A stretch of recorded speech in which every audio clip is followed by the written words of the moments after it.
जय हिंद दोस्तों, मैं धीरेन्द्र एक बार पुनः आपकी कोचिंग बालाजी कोचिंग में आपका स्वागत करता हूं। दोस्तों, आशा यह करता हूं कि आपने चैनल को सब्सक्राइब कर लिया होगा। यदि चैनल को सब्सक्राइब नहीं किया है तो प्लीज़ चैनल को सब्सक्राइब कर लें, और यदि हिंदी के पिछले वीडियो का अध्ययन नहीं किया है तो दोस्तों आशा करते हैं इस वीडियो के पहले उन वीडियो का भी अध्ययन कर लें। दोस्तों, हम लोगों ने हिंदी का अध्ययन किया था, मैंने यह अवगत कराया था आपको। हमारी ये Hindi TET, CTET, super TET, video, लेखपाल आदि बहुत सारे एग्जाम्स जो कॉम्पिटिटिव एग्जाम्स हैं उनमें उपयोगी साबित होगी। दोस्तों, हम लोग इस खंड में अध्ययन कर रहे थे वर्णमाला के बारे में।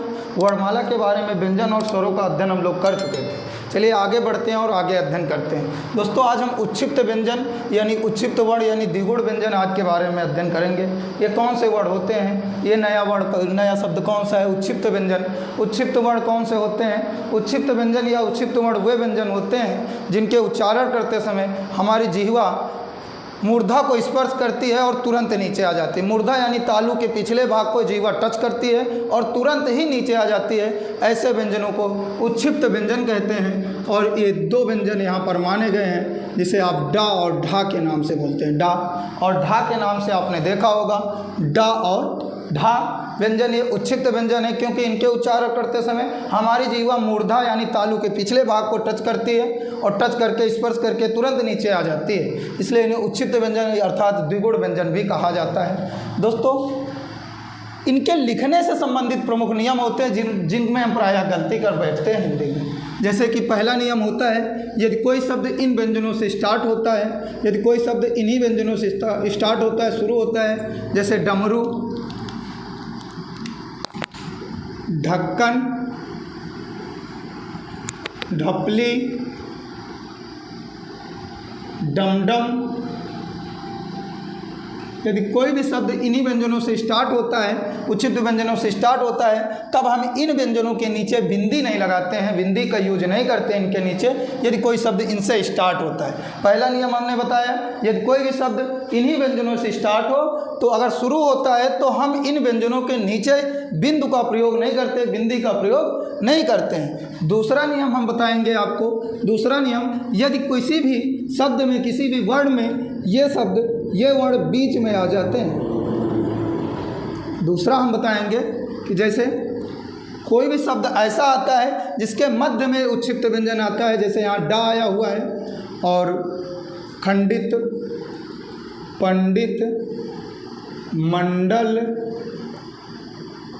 खंड, ऐसे हमने आपके सामने लिखा है खंडित, पंडित, मंडल, खंड।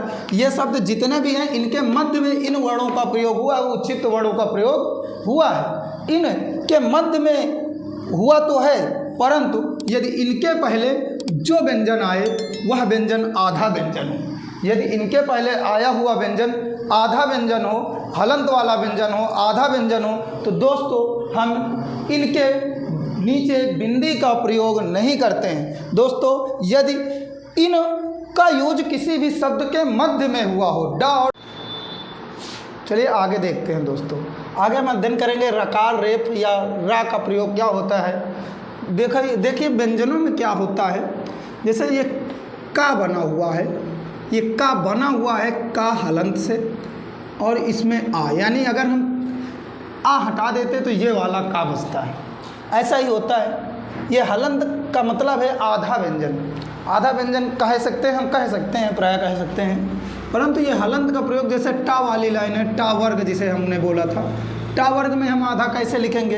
इनको का, खा, गा आदि को आधा तो हम लिख सकते हैं, जैसे का को ऐसे लिखते हैं, गा को इतना ही लिख देते हैं, यूज कर लेते हैं, परंतु टा वर्ग को आधा कैसे यूज करेंगे नहीं समझ में आ रहा था, तो हलंत का प्रयोग करने लगे हैं टा में।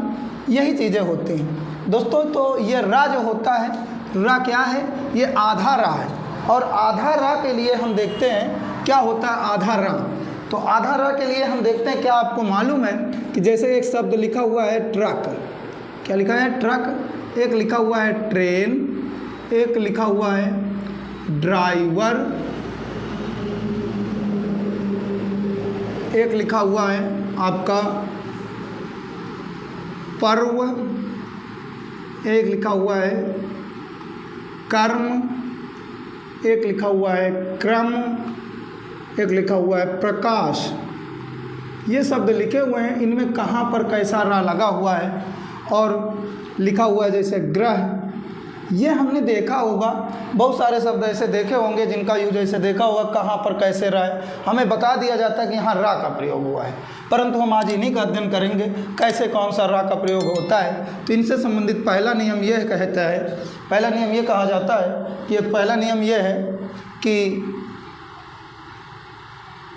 यदि किसी शब्द के मध्य में, यदि किसी शब्द के मध्य में रा आए, रा का प्रयोग किसी शब्द के मध्य में हो, तो हम जैसे लिखा हुआ है मध्य में, जैसे यहाँ पर्व लिखा है, ये कर्म लिखा है, ये का है प्लस रा है हलंत और माँ है, तो ऐसे वर्ण लिखे हुए हैं। तो हम क्या करते हैं, पहले वाला व्यंजन वैसे ही लिखेंगे, बाद वाले व्यंजन के ऊपर हलंत लगा देते हैं। कर्म जैसे लिखा हुआ है और जो जितने भी शब्द होते हैं ऊपर लगा देते हैं। जैसे आपको आशीर्वाद में प्रायः अगर आशीर्वाद में आएगा, अन्य बहुत सारे शब्दों में ऊपर वाला इस रा का प्रयोग करते हैं, जिसे रेफ रा बोला जाता है, रेफ रा बोला जाता है। अब राकार रा के बारे में बात करते हैं तो क्या होता है, यदि किसी भी शब्द में रा के पहले व्यंजन आता है, रा के पहले व्यंजन आता है, तो हम उसमें ऐसे लगा देते हैं, जैसे ये प्रकाश में लगा हुआ है, प्रकाश से एक है हमारा लिखा हुआ है क्रम, है ना। तो इसमें इंग्लिश मीनिंग भी बनाते समय इसमें ध्यान देते हैं। इसकी मीनिंग क्या होती है कि ए आर यम, यानी यहाँ यह जो आर है, ये जो रा है यम के आसपास ज़्यादा पहुँच रहा है ना। और इसमें क्या होता है के आर ए एम, यानी कि ये जो आर है, रा है, ये के का के पहले है, का के नज़दीक है, का के बाद आता है परंतु का के नज़दीक है, वहाँ पर माँ के नज़दीक है।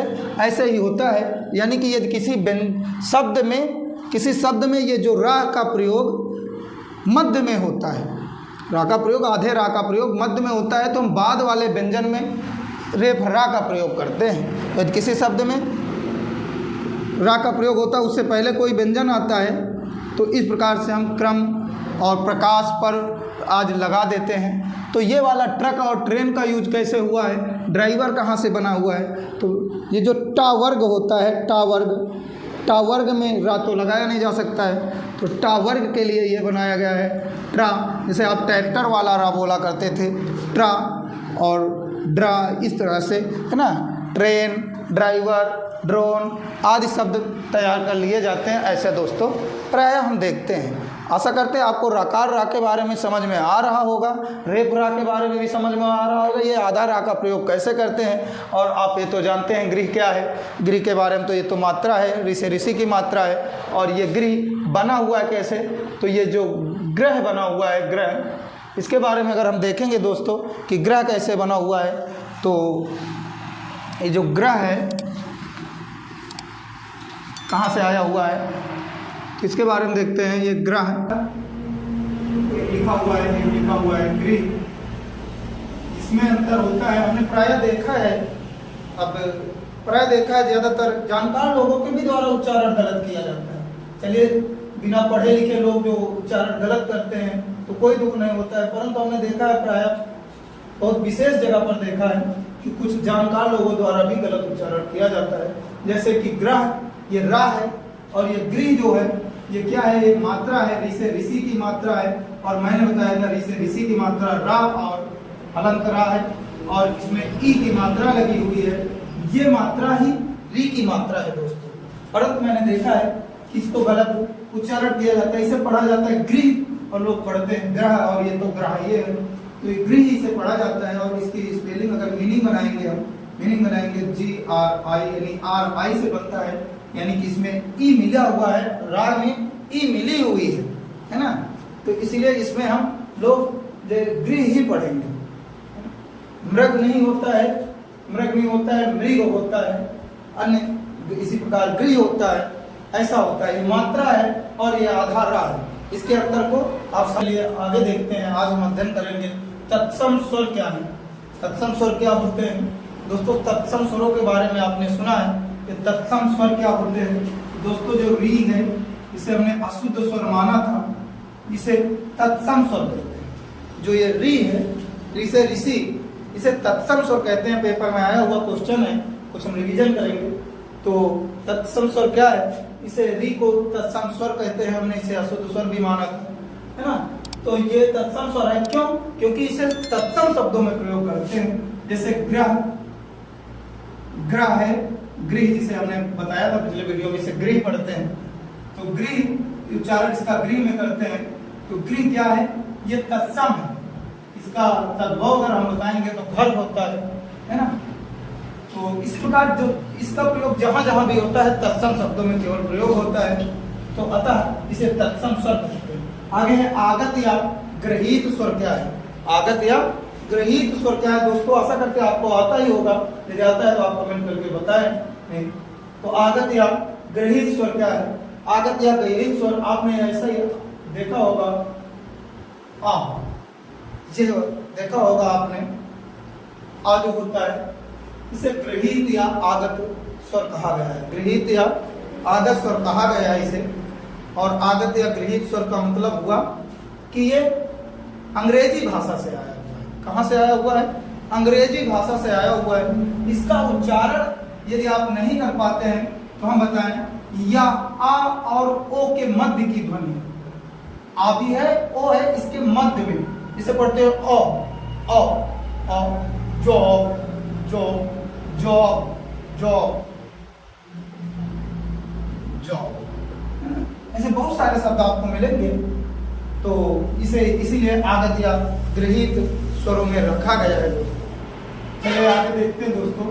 हम व्यंजनों के बारे में अध्ययन किया, स्वरों के बारे में अध्ययन किया। आगे दोस्तों देखते हैं कि उच्चारण स्थान कैसे होता है।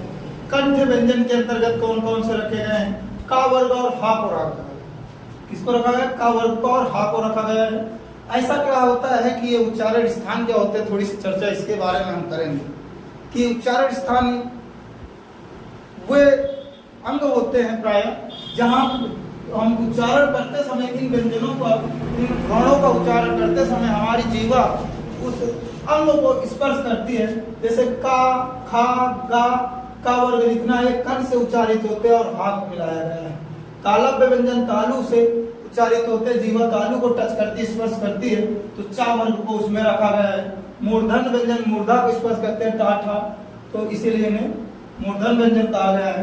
दंत व्यंजन ता, था, ता वर्ग को रखा गया है। और ओष्ठ व्यंजन में किसे रखा गया है? तो ओष्ठ व्यंजन में पा वर्ग को रखा गया है। किसे रखा गया है? पा वर्ग को रखा गया है। पा, फा, भा, भा, ये हो गए।